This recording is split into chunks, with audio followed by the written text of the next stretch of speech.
This is the story of how I turned my wife's affair into the most embarrassing breakup TikTok has ever seen.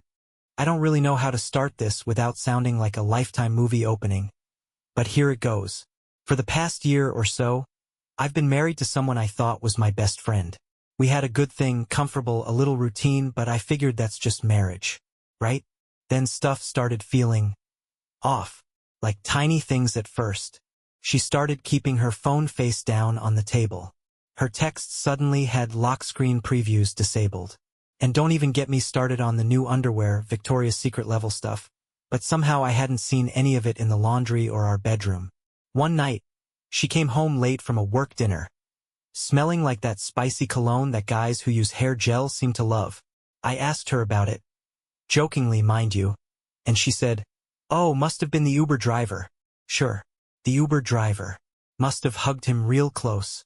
I still didn't want to believe anything was happening. I thought maybe she was just stressed. Maybe she was trying to feel good about herself again. I even convinced myself I was being paranoid. Then I started noticing how she guarded her phone like it was the nuclear codes. Wouldn't leave it in the room when she showered. Got weirdly defensive when I asked who she was texting. One night, I asked if she wanted to watch a movie together. Something we used to do every Friday. She looked me dead in the eye and said, "Actually, I'm really tired. I think I'll just read in bed." She brought a book into the bedroom, and 15 minutes later I heard her giggling at her phone. Not gonna lie, that one stung a bit. Still, I didn't want to be that guy, the insecure husband who snoops and stalks and jumps to conclusions. But something was eating at me. That gut feeling, the one you don't want to listen to because if it's right, everything changes. And oh boy, it was right. But the real turning point, that happened in the most unhinged, totally ridiculous, you can't make this up way possible. It started with Bluetooth. And if you think that sounds dumb now, just wait. So let's talk about Bluetooth. You'd think that of all the things to expose a secret affair, texts, lipstick on a collar, maybe a neighbor's ring cam, it wouldn't be Bluetooth. But no, my friends. Technology came through for me in the pettiest, most beautiful way. It was a Tuesday morning. I was giving my wife a ride to work because her car was in the shop. We hadn't talked much during breakfast. She was tapping away on her phone, smiling at it like it was texting her compliments. Anyway, we get in the car. I start the engine. And then it happens. My car's Bluetooth kicks in, automatically connects to her phone, because apparently she'd used it before, and suddenly the speakers light up with a voice. A man's voice, clear as day over the car speakers. "Last night was insane. I can't stop thinking about you. Your skin, your moans, your..." Click. She lunges for her phone and ends the call like it's a bomb about to go off. Now, you know that moment when your brain short-circuits and your mouth can't keep up? That was me. I just sat there in stunned silence, staring at the road like it was going to explain something. She says, dead serious, no irony, "That was Jessica, from accounting." I said, Jessica's voice dropped about 2 octaves. "Babe." She stammered, tried to spin it, said it was a joke, a friend messing around. Some dumb prank, right? Jessica from accounting has a beard and talks like he eats creatine for breakfast. I didn't say anything else. I just nodded. But in that moment I knew. She was cheating. And the worst part? I felt calm. Like weirdly calm. The kind of calm where you either meditate or plot revenge. I dropped her off at work like nothing happened. She kissed me on the cheek. I didn't even flinch. Because now it was game on. I'll be honest, I wasn't sleeping. After the whole Jessica from accounting Bluetooth fiasco, I knew she was cheating. I knew there was another guy. And now I knew his name was Kyle. A 27-year-old personal trainer with perfect teeth and the emotional depth of a protein shake. I found him online. Saw his dumb little videos. 3 tips to level up your mindset, bro. I wasn't even angry anymore. I was insulted. This was who she thought was an upgrade. So I decided to pay him a visit. Not to fight. Not yet. Just to see him. Man to man. Maybe say a few words. Maybe plant a little fear. I walked into the gym where he worked. It was one of those places with neon lights and motivational slogans painted on the wall like, "Soar today, strong tomorrow." I found him near the squat rack, all tan and gelled and spraying himself with something fruity. I was just about to walk over and tell him to stay the hell away from my wife, but then I stopped, because he got a call, and I overheard everything. Her voice. I knew it instantly, my wife. He answered with this low, cocky chuckle. And she said, "You've got to stop calling so much. We have to be more careful." She lowered her voice. "No more nail polish, okay? That glitter was on my sheets. And stop wearing that perfume. It's too strong. He's going to notice." He said, "Babe, it's cologne." She hissed, "Whatever. Just chill with it. And no more long messages." I delete them, but it's risky. And I just stood there, frozen, hearing my wife manage her affair like she was running a damn PR campaign. That was the moment everything changed. I didn't want to scare him off anymore. I wanted in. So I walked over, cool as can be, and said, "Hey man, you a trainer?" He turned, gave me the dumbest smile. "Yeah bro, you looking to get in shape?" I said, Yeah, I think I am." And just like that, I hired my wife's boyfriend as my personal trainer. He had no idea who I was, but I knew everything. So now I've got this gym bag, a fake desire to get in shape, and a front row seat to the dumbest soap opera ever written. Every Tuesday and Thursday at 6 a.m., I let the man sleeping with my wife yell at me about form and reps. "Activate your core, bro." Oh, my core was activated, alright. Mostly to keep from laughing in his face. At first, I thought it would be hard, pretending not to hate him. But Kyle was easy. The man talks like he's narrating a podcast nobody asked for. 15 minutes in and I knew his favorite protein powder, his favorite DJ, and that he used to cry during The Bachelor. He had no idea who I was. I was just Dave, the older guy trying to lose 10 pounds and find his edge again. That's how I sold it. And the best part? He loved me. He loved having a client who listened, who asked him questions, who acted like he was some kind of fitness philosopher. I'd just nod along and say things like, "Wow man, that's deep. You ever think about writing a book?" Which brings me to the moment everything clicked. We were in the middle of a workout.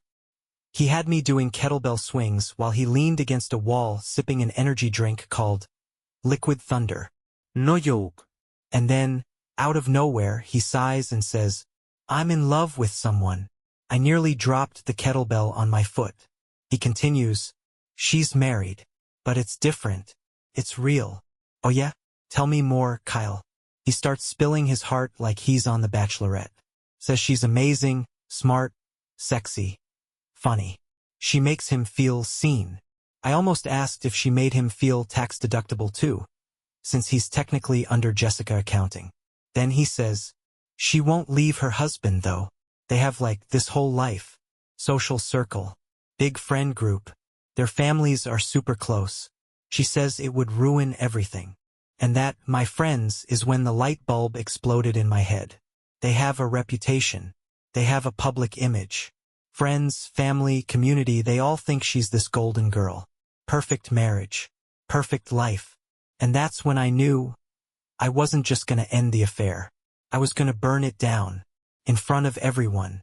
So there I was, training with the guy banging my wife, spotting him while he did squats and pretending I didn't want to drop a barbell on his smug little face. But then something magical happened. Kyle trusted me. Like, really trusted me. He started treating me like his older brother, his life coach, his spirit guide. He even called me Coach D once. I should have slapped him. But instead, I leaned in. And that's when the real revenge plan took shape. I wasn't just going to destroy their affair. I was going to ruin their relationship. From the inside. It was simple. I give Kyle advice, bad advice. Stupid, dramatic, rom-com level nonsense that no sane person would actually follow. I'd subtly turn him into the most annoying, unbearable version of himself. A version my wife couldn't possibly stay attracted to. And to really kick things off, I invited him to brunch with my old college buddies. This was the perfect setup. A little booze, a little bro talk, and Kyle. Absolutely no filter, thinking he's in a safe space. I introduced him as my amorous protege. My friends laughed. Kyle didn't get it. Classic. We sit down, start sipping mimosas, and within 20 minutes, Kyle starts getting emotional.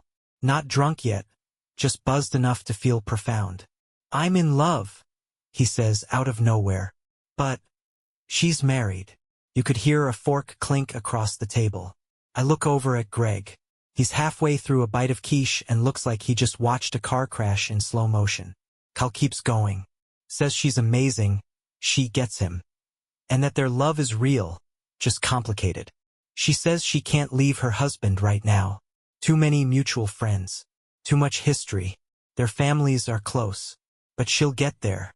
She just needs time. And then he says, I think she loves me more than him. I just have to be patient. And be the man she wishes she was married to. And right then I saw the opening. I leaned in and said, real serious. Like I was dropping divine wisdom. You know what women love, Kyle? Grand gestures. Big, bold, romantic moves. Prove your love. Show her you're serious. He lit up like a Christmas tree. Like what? A trip? A gift? I shook my head. Nah, man. Bigger. Proposal level. Make a scene. Make it unforgettable. I could see the wheels turning behind those protein-filled eyes. And that was it. That was the moment I sent my wife's boyfriend down a one-way road toward romantic humiliation. Meanwhile, in the background, my voice recorder app was still running. Because this brunch, this wasn't just a bonding moment. This was evidence. This was ammo. And the best part? He still thought I was his best friend. Before the big yoga class disaster, and trust me, that's coming, we need to talk about the slow-motion train wreck that led up to it. Because Kyle didn't just nuke the relationship with one big, terrible move. He eroded it, bit by bit, awkward date by awkward date. All thanks to me. See, Kyle still thought I was his supportive older bro, his personal Yoda of romance. Meanwhile, I was feeding him dating advice so bad it could have been written by a guy who'd never met a woman in his life. Disaster 1. The allergy apocalypse. I told him, women love surprise flowers at work. It's classy, old school, shows you're thoughtful. He lit up, thought it was genius. So he shows up at her office with a massive bouquet of lilies. Marches in like some budget Hallmark movie hero. Now, fun fact, my wife is wildly allergic to lilies. But Kyle didn't know that, and I sure as hell didn't tell him. Around noon, I get a text from her. Totally casual, like she's just venting about a random situation. No mention of who brought the flowers, of course. Ugh, someone brought lilies to work. My eyes are swollen shut. I sneezed through 2 Zoom meetings. I texted back, that's awful. Some people really don't think. Then I turned off my phone so she wouldn't hear me laughing. Disaster 2. The cinematic meltdown. Later that week, I told Kyle, you should take her to the movies. Something romantic. Women love to cry a little. It's cathartic. He nods, inspired. Books tickets to a 3-hour tragic drama where everyone dies and one of them is a dog. My wife hates sad movies. She avoids anything with death, illness, or heavy emotions like it's radioactive.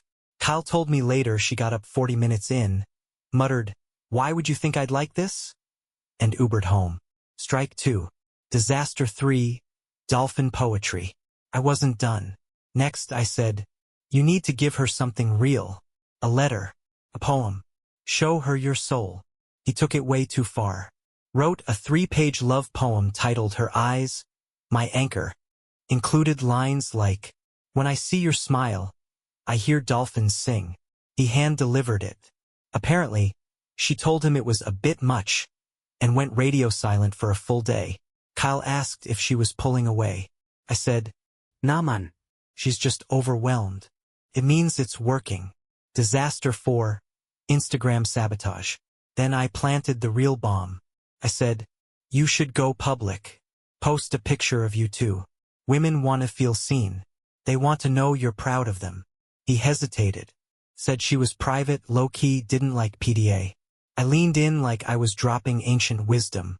If she's serious about you, she won't care who knows. And sure enough, the next day he posts a photo. It's nothing crazy. Just him and her outside a smoothie place.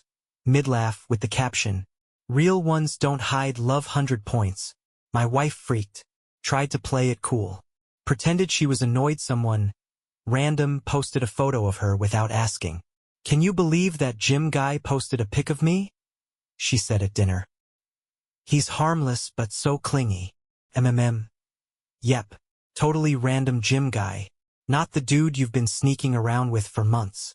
By now, their relationship was cracking like cheap drywall. Kyle was confused. My wife was panicking. And me? I told him it was time to go big. Go bold. Make a move she'll never forget. And that, my friends, is how we got to yoga class. It all led to this. Every flower, every poem, every deep piece of advice I fed Kyle like poisoned candy. This was the grand finale, the big romantic gesture he thought would change everything. What he didn't know. It was the final nail in the coffin. Thursday evening. Her favorite yoga class. It's one of those quiet, candlelit studios with soft music and calm energy. People go there to find inner peace and stretch out their trauma. No phones. No shoes. Just good vibes and bad flexibility.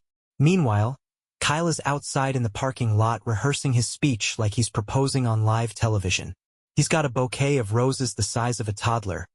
A boombox blasting a love song I swear was pulled straight off a 2006 from playlist.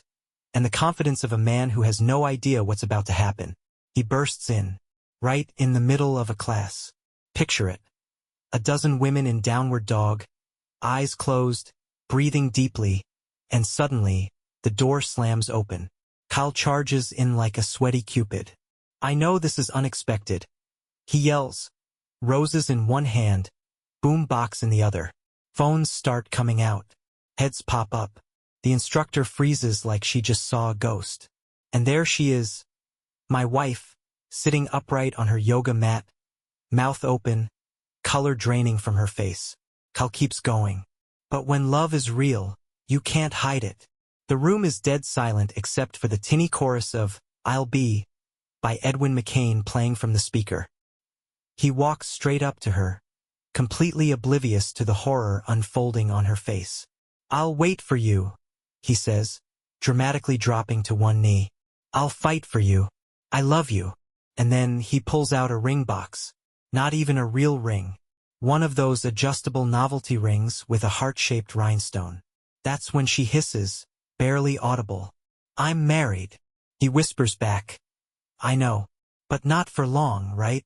The instructor tries to step in. One woman actually claps her hands together and says, "Can we not?" Another student is openly filming with one hand while holding tree pose with the other. Kyle doesn't move. He just keeps kneeling there, looking up at her like a golden retriever who brought back the stick and doesn't understand why no one's happy. Finally, she grabs her mat and bolts. Leaves the studio in full panic mode, face red, hair a mess, roses still in Kyle's hands. He chases after her. Boombox still playing. Someone in the class says, "That was the worst thing I've ever seen, and I've seen 2 divorces and a goat birth." By the time I saw the video online, it already had 180,000 views. It hit TikTok first, then Instagram, then Twitter. She texted me, "I need to talk." I replied, "I think Kyle said it all." So the yoga proposal goes viral. Kyle is in emotional shambles. My wife is radio silent. And me? I'm thriving. It's Saturday morning.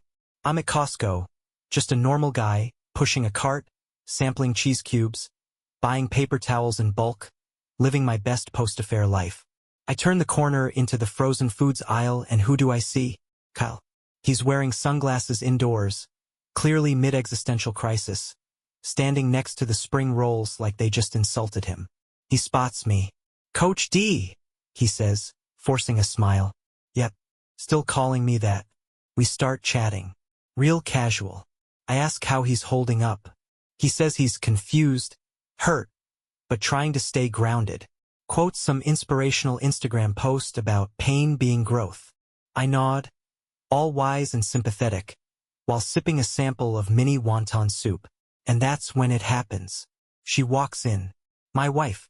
She turns the corner, pushing a cart, probably thinking she'll grab some frozen berries and get out unnoticed, until she sees us, me and Kyle, talking, laughing, casually catching up like we're old college friends.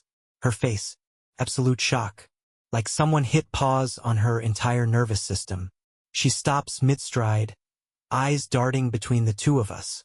"What is this?" she yells. Right there. Loud enough to make heads turn. Kyle panics. He was just. I calmly turn, take another bite of a teriyaki chicken sample, and look her dead in the eyes.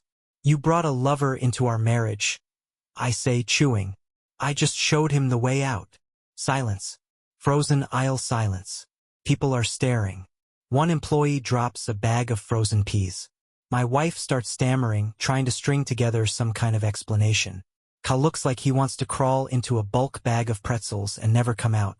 A woman near us whispers, "Oh my God, it's the yoga girl." And just like that, she bolts, leaves the cart, doesn't look back. Kyle kind of half shrugs and mumbles, "I guess that's over." I pat him on the back. "Growth through pain, right?" Then I grab a family-sized bag of pizza rolls and keep shopping. After the Costco confrontation, it didn't take long for the truth to spread. The internet did half the work for me. That TikTok video of Kyle's yoga class proposal? Yeah, it blew up. But when someone, not me, okay, maybe me, shared the clip in a local Facebook group with the caption, "Wife of well-known couple caught in cringy love triangle, guess which one's still married?" Everything unraveled. Fast. Our friends found it. Our neighbors. Her co-workers. Her boss. Even her mom. One by one, the polite little text messages started rolling in. "Hey, just saw that video. Is everything okay? Wait, is that Kyle? From the gym. I thought you and Dave were doing great?" Her phone? Blowing up. The group chats? Silent. She tried to spin it at first. Told people Kyle was obsessed with her. Claimed it was one-sided. That she didn't know he was going to propose. But it was already too late. Because word got around about the Instagram post. And the brunch confession. And the office flowers. And when people found out she'd been sleeping with him for months while still going on couples wine nights and hosting dinner parties like nothing was wrong. Yeah. They bailed. Friends ghosted her. Family pulled back. Even her yoga instructor stopped making eye contact. She texted me one night, "Can we please talk? I'm losing everything." I replied, "You lost me the moment you labeled him Jessica Accounting." When we finally sat down in front of lawyers, she looked like a different person. Smaller, exhausted, wearing sunglasses indoors like she was the one betrayed. I brought the receipts, the text messages, the emails, the video, the brunch recording where Kyle literally said I was a clueless husband. The lawyer's face when I played that clip? Priceless. Even better? The prenup. See, years ago, I added a morality clause. Infidelity equals no alimony, no claim on certain assets, and a fast-track exit for me. She signed it back then with a laugh. Said, "Well, it's not like I'm gonna cheat." Famous last words. In the end, I kept the house. I kept the savings. She walked away with her car, some clothes, and a brand new reputation. As for Kyle, she blocked him. He tried sending a letter. Apparently it started with, "Your love was my sunrise." It ended up in the shredder. Now, I'm single, free, hitting the gym not with Kyle and sleeping like a damn baby. Sometimes I walk past her old yoga studio and smile. Sometimes I get sent memes of her proposal video with new soundtracks added. The Curb Your Enthusiasm one is my favorite. And sometimes, when I'm bored, I reread the poem Kyle gave her. Her eyes, my anchor, still makes me laugh.